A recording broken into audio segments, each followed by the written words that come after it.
Որպես կանոն բարեգործությունը ավելի շատ նպատակ ունի ինչ-որ տեղային կոնկրետ խնդիրներ լուծել, իսկ սոցիալական պատասխանատվությունը մեր կարծիքով ավելի համակարգային է, ավելի ֆունդամենտալ մոտեցում է եւ նպատակ ունի ավելի երկարաժամկետ հատվածում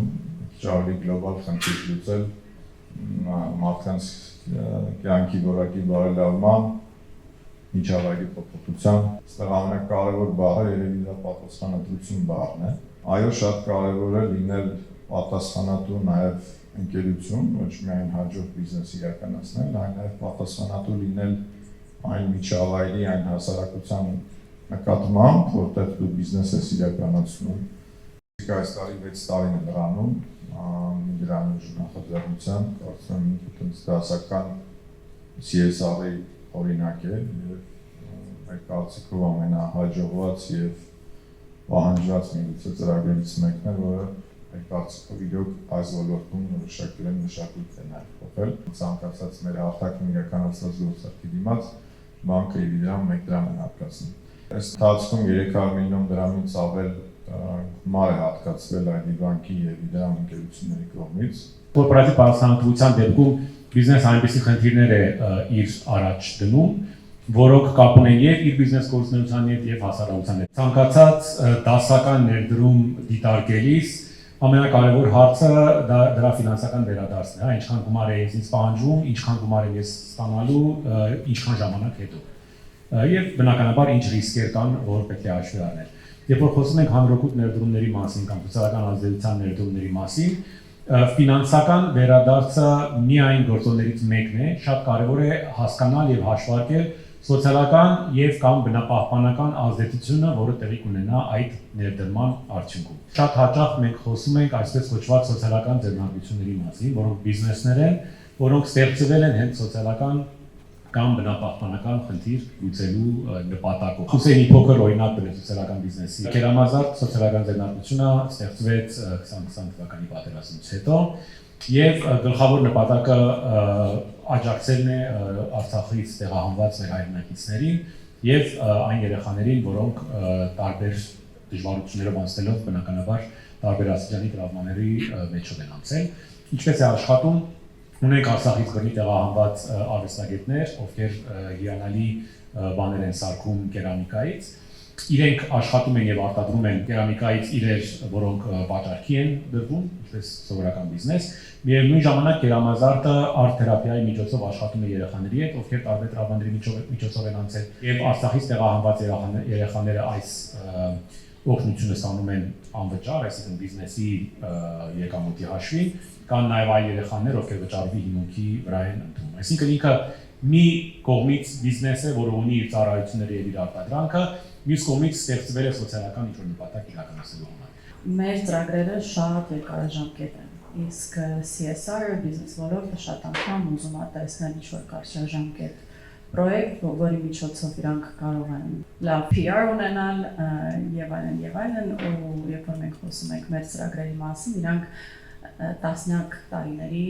մասին է, մենք ստեղծում ենք շարժում, մենք փորձում ենք փոխել կրթական համակարգը, ու շատ անգամ ուղղակի մեր մոտ չի ստացվում բիզնեսի հետ աշխատել, բայց ասեմ, որ այսքանի տարվա ընթացքում մենք տեսել ենք շատ մեծ փոփոխություն։ Եթե դու կազմակերպություն ես, որը չի ապրում պրոյեկտից պրոյեկտ կամ լրիվ փոխում է իր այլությունը ըստ գրանտի պահանջների, քեզ համար ահավոր դժվար է աշխատել այս ոլորտում եւ փորձել ռեսուրս բերել հենց Հայաստանից։ Դրա համար մինչեւ հիմա հիմնականում մենք Ամերիկայի հետ ենք աշխատում, անհատների հետ, որոնք հասկանում են այդ ճանապարհը ինչքան շատ կարող է տևել ու պատրաստ են այդ ճանապարհին գնալ։ Մենք ունենք օրինակ ծրագիր, որի միջոցով մենք համագործակցում ենք tech ոլորտի հետ, չենք խնդրում փող, մենք ուղղակի խնդրում ենք, որ իրանք տրամադրեն իրանց կողմից իրանց լավագույն օրինակ աշխատողներին tech ոլորտի ու ուղարկեն մեր միջոցով աշխատել դպրոցներում զուգահեռ, այսինքն իրանք պահպանում են իրանց գործը, շարունակում են աշխատել tech կամպանիայում, բայց տեղափոխում են ու զուգահեռ աշխատում են դպրոցում մեր միջոցով։ 20 թվականից հետո տարբեր իրավիճակներով պայմանավորված մեր երկրում հիմնադրամները շատացել են եւ դա իհարկե շատ գովելի է եւ ուրախալի փաստ է, բայց զուգահեռ մենք տեսնում ենք, որ կան շատ լավ հիմնադրամներ, որոնք ունեն արտակարգ լավ թիմ, պրոֆեսիոնալ թիմ, մարդիկ, ովքեր որ իսկապես հավատում են հիմնադրամի գաղափարների ընտրածողությանը, բայց իրենք չեն կարողանում հավաքել գումար։ Առաջին բանը մեր անձնական փորձով կարող եմ ասել, որ կօգնի այս իրավիճակում, դա մաքսիմալ հանրային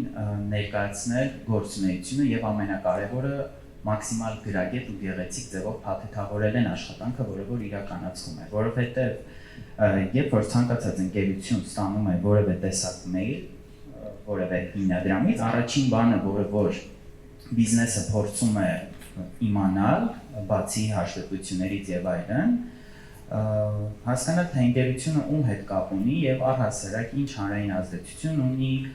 ինչ լսարան ունի, ինչ կերպ է ներկայացնում, սկսած ամենափոքր հրապարակումից, դիզայնից, լուսանկարից, տեսանյութից, բիզնեսը պետք է անկալի, որ իսկապես այդ հիմնադրամի հետ համագործակցության արդյունքում տեսանելի կլինի համագործակցությունը։ Շատ մարդիկ իսկապես կտեսնեն, կգնահատեն այդ համագործակցությունը եւ ուրախ կլինեն, որ այդ հիմնադրամին օգնել են ID Bank-ի հետ հայորդի համագործակցությունը, որը որ արդեն 6 տարի կլինի մեր հիմնադրման առաջին իսկ օրից, երբ որ ես իմ շրջապատում խոսում եմ տարբեր ընկերների հետ, գաղափարակից մարդկանց, աջակիցների հետ, ես տեսնում եմ, որ իրենցից շատերը ընտրում են ID Bank-ը եւ հենց Իդրամը դիտակցելով եւ հենց ինձ բառացիորեն նշելով, որ քանի որ հայորդին օգնում է Իդրամը, մենք Իդրամով ենք վճարումը կատարում, գիտենք, որ Իդրամը ուղղում է ինչ-որ բարեգործության։ Եվ այստեղ արդեն իրենց համար էական չի դա ուղղելու է հայորդին, թե այդ հիմնադրամին, իրենք գաղափարակից են դառնում այդ բիզնեսի գաղափարին ու նաեւ հայորդի միջոցով միանում են այդ բիզնեսին։